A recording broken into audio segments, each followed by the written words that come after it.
You're listening to the Why That Work podcast presented by StoryBrand.ai. If you've ever wondered why certain brands, trends, or cultural phenomena find success while others don't, you're in the right place. Every week we unpack why something worked, then give you actionable insights that you can use in your own life. Now let's dive in with your hosts, Donald Miller and Kyle Reed.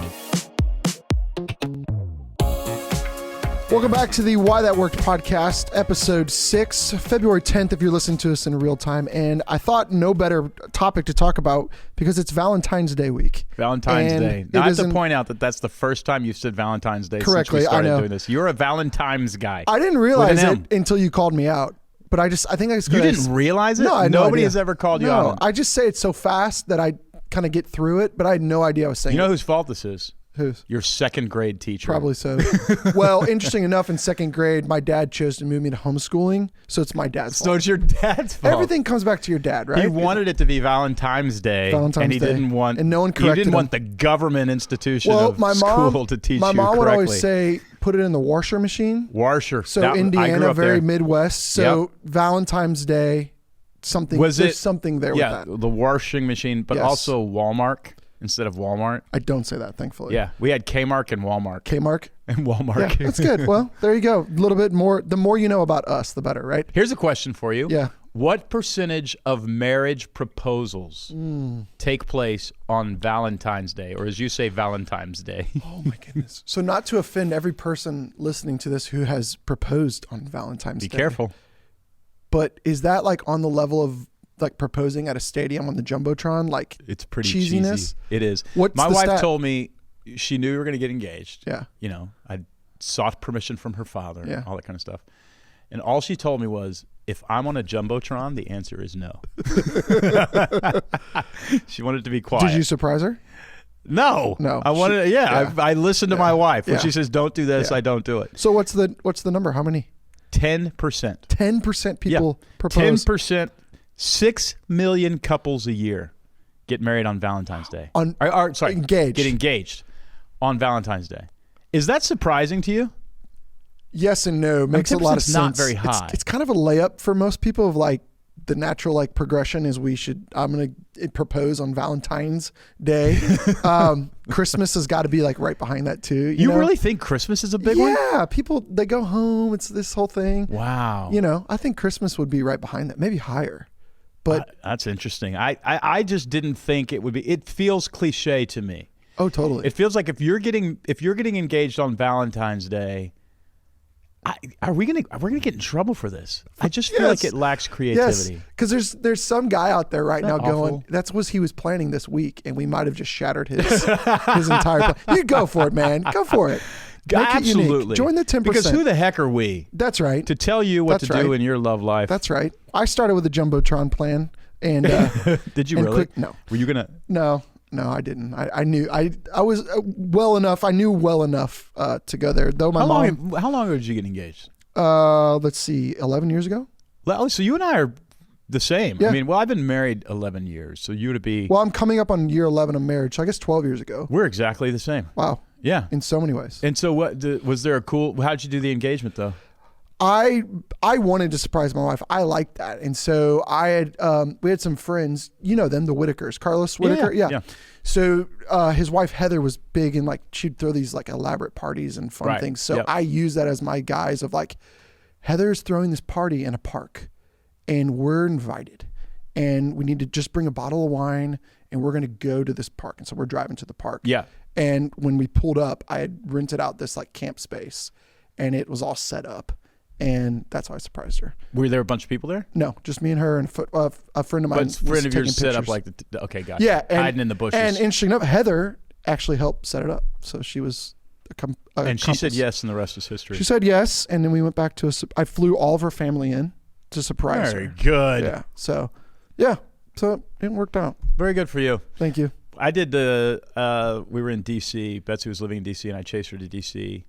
And so I took her to dinner at the Kennedy Center. Mm-hmm. You ever done dinner at the Kennedy Center? No. There's a restaurant up there with shag carpet. Oh. Like, I don't think since Kennedy was killed, John F. Kennedy was killed, they've changed a thing. Like, I don't think they've moved any art or it's literally like bright orange, red shag carpet. What's it smell like in there? It smells like 100 years of old people. Okay.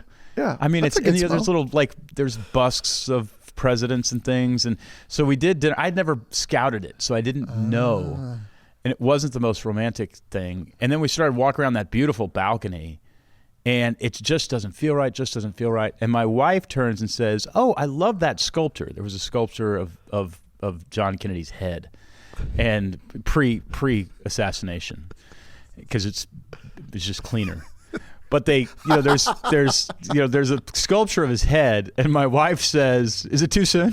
My wife says, "That's my favorite sculpture." And I remembered Plan B was to go to the Einstein sculpture on the Capitol Mall, and it was the same sculptor who'd done it. He has a very specific style, and my wife, that's her favorite sculpture in D.C. And I'm like, okay, Plan B. We're going with Plan B because this doesn't feel right. There's too many people around. We get in the black car, they take us over to the sculpture, and there's people all over Einstein. And I'm like, dadgummit. Like, there's a bunch of kids. Oh. She doesn't want it to be. And not only that, the sprinklers are on the sidewalk getting to the sculpture. So we're going to get soaking wet. We're going to get there. There's a bunch of people. And I literally, the true story, Kyle, I pray. I said, God, I got to do this now. And I got to do it at that sculpture. You got to help me.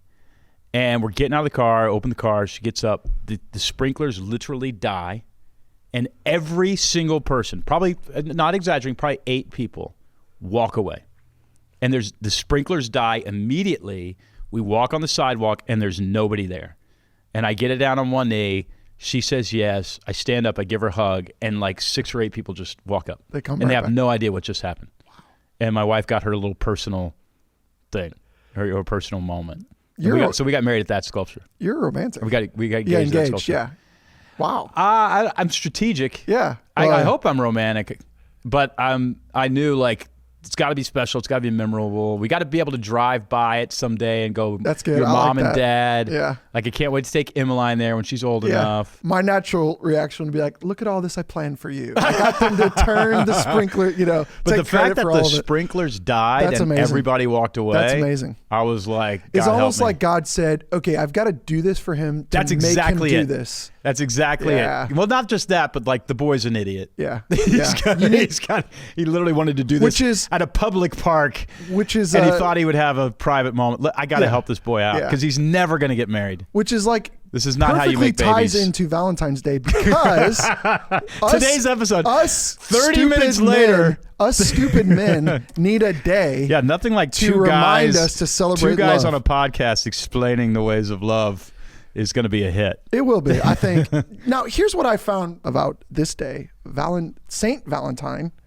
What did you? Not to be confused with Saint Valentine, who invented the clock. Great guy for the Catholic Church.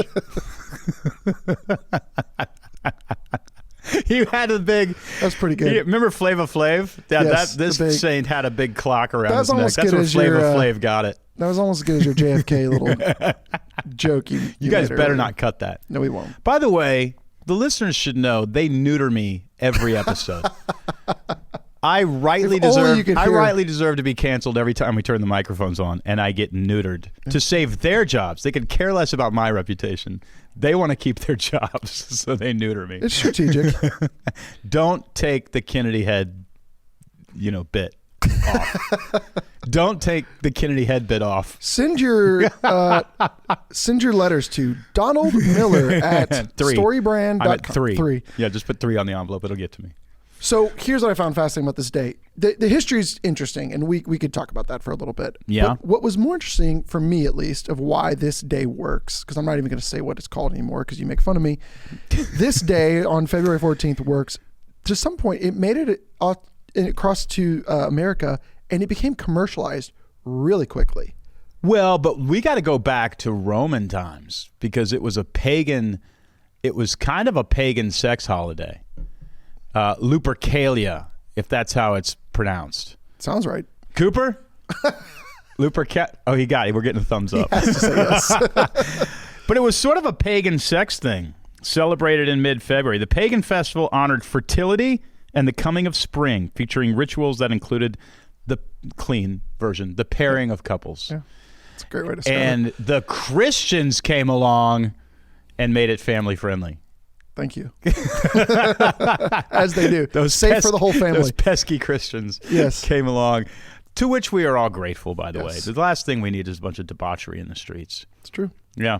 But now, is that what you got when you looked into it? That's kind that of the early history on, of it. the story at St. Valentine, and there's some, I think, conflicting stories about, there was a story about him helping a couple in jail. There's also a story about he sent a letter to a love interest and signed it, "Your Valentine." So there's some different things there. Depending on what source you go for. History. I've heard there's been lots of St. Valentines. Yeah. Okay. The story that I heard was that he was one of the St. Valentines, or whatever he was at the time, was secretly marrying Roman soldiers because they weren't allowed to get married, and so he was marrying them on the side.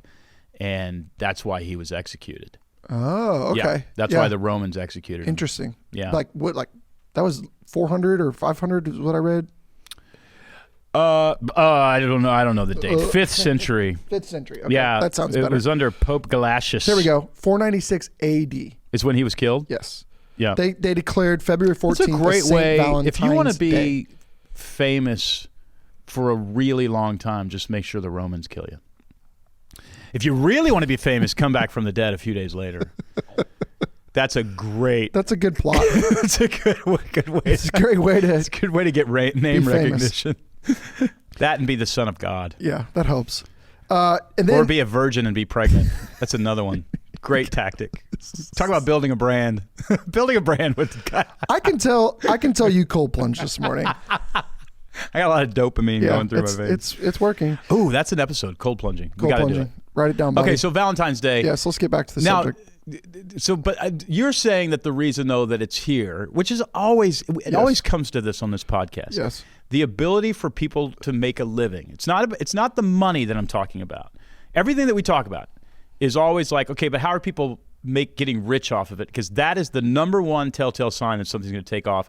And it's not about the money. It's about the ability to provide a living for you and your family off of this thing. Yes. And Valentine's Day has done that. Did you get it? Did you get some stats? Yeah, I did. And, we've worked on an episode about Michelin stars upcoming. And in that episode, we kind of hinted around the same thing where they created this system to get people out driving on their tires, right? It was about selling more tires. One of the things I found, so Richard Cadbury, that name sounds familiar, right? Are you kidding? Is he the egg guy? 1860, created the first heart-shaped box of chocolates. Bam. And tied it to Valentine's Day. Ka-ching. Well, what's interesting is I'm always very fascinated about these people who see a problem in the market of going, how do we get more people to think about us? And then they strategically walk away and come up with a strategy to get them to think about that. Yeah. The other thing I found interesting was to kind of go through history, even the way that they use Hollywood, kind of in the late 80s, early 90s of like movies like You Got Mail, Sleepless in Seattle. They kind of they really played up this idea of Valentine's Day being a massive day of grand gesture of love. Right. And it's like fascinating to watch that go. So we would have to say the monetization of it, but also the existence of love, period. I really want to do an episode on why that worked on monogamy. I think it would be fascinating to do an episode on monogamy. And to get into all of the structures of how love between two humans works is both in a Darwinian sense and also a spiritual sense. But we would have to say that love is something that people want. Expressions of love is something that people want, especially women. Did you know that 60% of the roses bought on Valentine's Day are bought by women? Would you have predicted that? Well, no, but what a bunch of deadbeat dudes is what that tells you. That even moves into the rise. Like Galentine's Day was a whole other spinoff of it, right? Yep. So that's interesting. If you don't communicate clearly, all your emails, your website, social media posts, everything you're communicating will be ignored. Storybrand.ai is like the world's best communication expert writing it for you. Imagine having the world's best communicator writing your tagline. Just type in the name of your company, answer a few prompts, and voila. Hey, that's a good one. Use it to write your social media posts, website wireframe, emails, lead generating PDF, product or service descriptions, anything you need for your business. What would happen to your revenue if every word that left your business was crystal clear and worth paying attention to? Storybrand.ai is your competitive advantage, so you'll say it clearly. Try it right now and let us write your custom tagline for free at storybrand.ai. And now back to the show. 250 million roses are purchased on Valentine's Day. Unreal. It is absolutely unreal. That's so many. The flower market in Amsterdam. Did you know this about the flower market? If like I lived in Oregon, there was a tulip farm near us, and they made tons of tulips.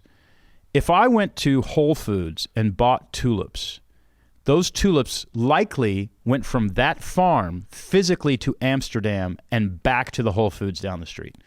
There's a physical flower market in Amsterdam that it's a giant rotating stage, and hundreds of guys sit there with computers and they look at these flowers and they bid on them and they buy them for their various distribution networks, and then they get distributed all over the world. And so can you imagine the influx of flowers at that market around Valentine's Day in the 3 weeks before Valentine's? It's like Christmas for them. Yeah, that makes their whole quarter, right? Yep, 250 million roses. No, I did not know is that. Astronomical. $2 billion worth of candy and chocolate are sold specifically for Valentine's Day. Okay, just guess how many Valentine's Day's cards are exchanged in the United States. This is where you're going to... This reminds me of the population of 330 million, but that includes children. I'm going to look dumb here. 300. I think you're going to get it pretty close.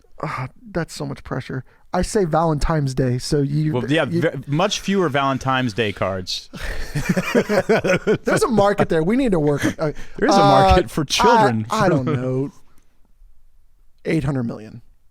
There's 330 million people. They're each buying like 3 cards? Well, I'm thinking like kids' classes. They could buy multiple. Okay, 200 million. You just ruin everything. I know. 145 million. Wow, that many? That's like when you walk home and your wife's like, guess what I did today? And you're like, there's no right way to answer this question. I'm going to just shoot high and hope that she doesn't hate me for my... Yeah, okay, say it again. How many? 145 million. Okay, so that's interesting. Here's the By the way, thing. 30 million people will dine out. 30 million couples will dine out. Yeah, massive. You better book your reservations for Valentine's Day right now. Valentine's Day is an easier ticket. Here's something I found. I don't know if you came across this, and I found it fascinating.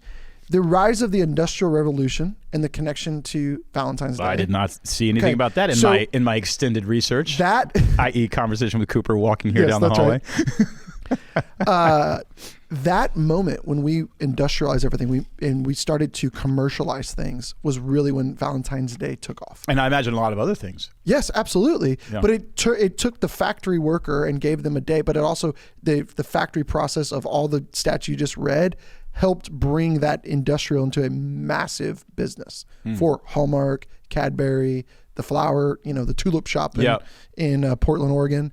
The rise of the Industrial Revolution was a massive inflection in this holiday. Well, it probably turned a lot of things into sort of processes and monetization. And by the way, this is not a knock on that. I love the fact, if you want something really wholesome and good to take off in the world, figure out how to monetize it. Figure out how other people can make a living doing it, and that will rise. And so I love Valentine's Day. I've got a wife who I'm crazy about. I've married way out of my league. And now I've got a daughter whose heart has just taken over my life. And so I love the formal expression of this sort of thing. It is a complicated, there's some pushback. Did you get into that at all? No, what's the pushback? Well, I mean, think about it. If you're a woman and you're single and this happens to be a year that you don't have anybody, you're not going to go, oh, I'm really sad. You're going to go, this holiday sucks, right? And so there's a pushback against the sort of Valentine's Day. But I think most of that is resentment about the personal situation somebody is in. Why do you think that is? Why is that such a tough day for some? Well, I mean, if there was a day on the calendar when it was a given to express how much you respect men, and you were ignored that day, that would be tough. That would be really tough. And I think a woman's heart is designed, by the way, to be adored. I really do. Yeah. And I'm going to get mail on this, but I just do. Yeah, I think they're different. And I think they're designed to be adored. And I think when a woman's heart is not adored, I think something is broken in the system, and it is an injustice. Yeah. It's somebody not getting food. And by the way, if you adore a woman in an appropriate, respectful way, watch her flourish. Yeah. Just watch. That's right. Yeah. Yeah. And so that's one of the reasons I actually like this holiday, because it gives you a formal reason to actually do it and to sit down and take it seriously, especially guys if you have daughters. Yeah. Like your wife is really important, but teach daughters that their heart was designed to be adored, and a good man will notice, and she's going to end up with a better husband someday, because all this riffraff she's going to kick to the curb appropriately. Yes, as a dad of daughters as well, I love that. I think that's a great reminder. It's funny too, as kind of the dumb male in me of just like, you kind of sometimes need like the reminders to cherish that. Yeah, you kind of need those markers on the calendar to remind you, like, hey, when was the last time I took my wife on a date or told her, I loved her, all those things. Sometimes we need those reminders, and I'm with you. Well, I think lean about into the difference between, we should do a Mother's Day episode. Think about the difference between Mother's Day and Father's Day, and how much money is spent on Mother's Day versus Father's Day. It's because the male heart isn't designed to be, it doesn't need it as much. It does need respect, and it needs, I think that's a true idea, that men are designed to be respected and women are designed to be loved in general. Of course, every woman needs to be respected. Every man needs to be loved. But I think that's the difference. And so, there's these holidays that have taken off because supply and demand. Yeah. There is a demand for the woman's heart to be adored, and I see where you're going. It's taken off. It works because there's a demand, and there was an opportunity for people to monetize it. It's good, and they did monetize it. Well, and there's also feels like moments of life where we need markers, in our life to kind of just again go back to that being reminded of looking forward to something. I look forward to our anniversary, or I look forward to Father's Day. I look forward to birthday. You kind of have moments where you need to break up some of that monotony of life. Yeah. To be reminded of like, this is a chance for me on, any given day to express something and go above and beyond, or have a nice dinner, or celebrate the idea of your relationship and love. Yeah. And I think, the commercialization, you could go down that path and go, oh, it's just, greeting card companies making a lot of money and, all the flowers and this and that. But there's something special about it. We would be amiss to wrap up this episode, and it is two guys talking about Valentine's Day, so it should probably be short. We are very aware of that. Again, send your hate mail to Donald Miller at 3. What are your tips to guys and dads? I've got one. It's just super simple. Yeah. It's actually super simple. It's very, very difficult for guys to pull off, but I've got one. Well, I think the one that comes to mind right away was something you'd mentioned in your proposal story, and that is pay attention. I think a movement of attention is far more bigger than a piece of jewelry you can buy. That's exactly it. And so finding some way, just listen. There's going to be moments. This does not have to cost you a lot of money. No. And any just paying attention and just being proactive in the sense of taking some charge of that moment. Yeah. I'm always tempted. The Enneagram 2 in me is to go, where do you want to go to dinner tonight? And whatever she decides, I'm good with. But, again, paying attention to go, I'm going to put a plan together because I'm going to be intentional. Yes. I would say that's it. The biggest gift that you could give your wife, your daughter, is the actual premeditated attention to honoring them. And one of the best, look, if I went down to like King Jewelers here in Nashville and spent $1,500 on some earrings, brought them home for Valentine's Day, or 90 minutes sitting down with a piece of paper and a pen and thoughtfully explaining what a gift you've been to me, my wife she could care less about now, she's not very material. I'm the materialistic guy in our relationship. She's not materialistic at all. So the jewelry is not going to mean anything to her. But that letter would mean the world. Yeah. And so I try to do that. But the other thing is, like, imagine your daughters with, your daughters are kind of that right age now, I mean, and so imagine them having a little, you get them a little pink shoebox of some sort, and every year there's a date on top of a Valentine's Day letter from dad. You are doing more to set her up with a great husband, because that's what she's going to look for. She's going to look for somebody who's thoughtful and intentional and who adores her. That letter is not just a Valentine's Day letter. It's development. Yeah. It's development, and it's part of protection and provision. You're providing for her heart, and you're protecting her from the yahoos that she's going to show no interest in. If there's a vacuum in her heart, it's going to be probably filled with junk food, in the version of that version of a man. And so I think actually just sitting down, and it's really hard for guys to do this. Now I'm going to do something that is going to turn every woman off. Great lead. I think you can go to storybrand.ai or Perplexity or true. whatever. Yeah. You can say, here's everything that I feel about my wife. Here's every reason I'm grateful. And actually sit there and do the work and type it and say, hey, will you write me a short letter? And it will spit out, because guys aren't writers, and this is very important. It needs to be clear. And sit there and read it and go, okay, I would change this, I would change this. In other words, edit it rather than write it. And then rewrite it, put it on a piece of paper, sign it. You work just as hard as you would have. And by the way, if you would have written it yourself, it would have been not very well written. No, that's a great idea. You've done that in the past, where you've even said, like, hey, I'll sit there and do some work. Someone sent me a question or a letter, and I don't really know how to respond. I'm going to use that's an actually like really positive way of using AI to help you clarify something and work through that. AI is shockingly good at relationships. Yeah, Did I tell you a story where AI corrected me in a way that I didn't ask it to? No. Okay, so my wife had something happen with a person that we worked with, a vendor that we worked with, and there was a little bit of a strain in the relationship. And so my wife actually bought a gift and sent it to her with a note saying, hey, so sorry for the tension. Just know we really appreciate you and respect you. And I thought, that was a pretty cool move. Well, somebody emailed me, a friend emailed me, and she had offended a big socialite in her area. Okay. And so it's too long of a story, but not that big a deal. But she just emailed me and said, hey, how would you handle this? And I thought, oh, well, my wife bought this gift for this person and sent a nice note. And I thought, well, buy her a gift. And so I said to my wife, I'm going to tell, this woman to buy a gift like you did, because that seemed to work really well. And my wife said, no, don't do that. That's a completely different situation.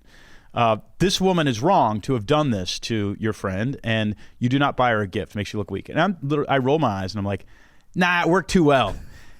So I go to AI, true story. I go to artificial intelligence and I say, will you help me come up with what to write on the card to go with the gift? Here's the situation my friend has found herself in. Here's how she was wronged. Here's how, whatever.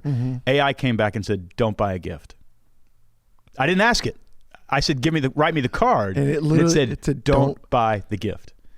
Are you sure Betsy's not in control of AI? I think she might be. Sounds like I think she might be. She's the founder. Yeah. So you can actually go to AI and say, hey, I'm a dumb dude. I'm not very good at speaking my heart. And here's everything that I feel.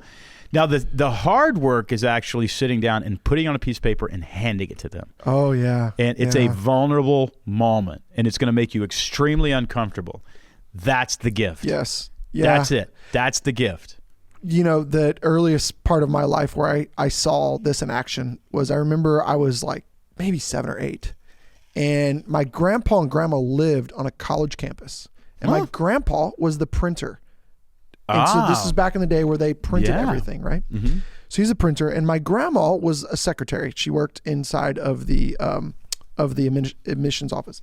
And I remember I would love in the summer to go hang with my grandpa, but for some reason I was there around Valentine's Day, and I was with him, hanging, helping him print stuff, just doing all the things. And he handed me a bag of those. Awesome. I like them. Those little hearts, those little candy hearts. Oh, with the sayings words on them. Yeah. I think they taste good. Hint to my wife. And he handed them to me, said, go give these to your grandma with a card. That was one of my earliest memories of those like, and now I think about it, I'm like, oh, it's like kind of lame, but she loved it so much. And it was that simple act of just, I'm paying attention. Yes. And that's stuck with I me see you. to today. Yeah. Of just that little moment of seeing that. And that kind of like this conversation, yes, is two men trying to talk about Valentine's Day and being loving. You have to give, now the women who are listening to this are rolling their eyes and absolutely loving it. Right? Because they're armchair experts on love, two guys. They're interested in that. But I think it wraps to a bigger thing of the word I'm walking away with is intentionality in relationships. There you go. That's really what we're circling around. We can talk. We're using Valentine's Day to talk about this. Yeah. The reality is when we think about relationships that are deeper, friends, colleagues, spouses, kids. What I'm walking away with, even hearing from you, with your daughter, with your wife, is I want to be more intentional. Yeah. I want to find ways to pursue them and love them and care for them and nurture their heart. Gratitude. Express gratitude. So, I am not me without you. So why does Valentine's Day work? Valentine's Day works because the two main reasons are there's a need, it meets a need in the human heart, especially a female heart, not just females, but especially a woman's heart, to be rightly adored. I really believe that. I believe they're supposed to be adored, and I think they know it.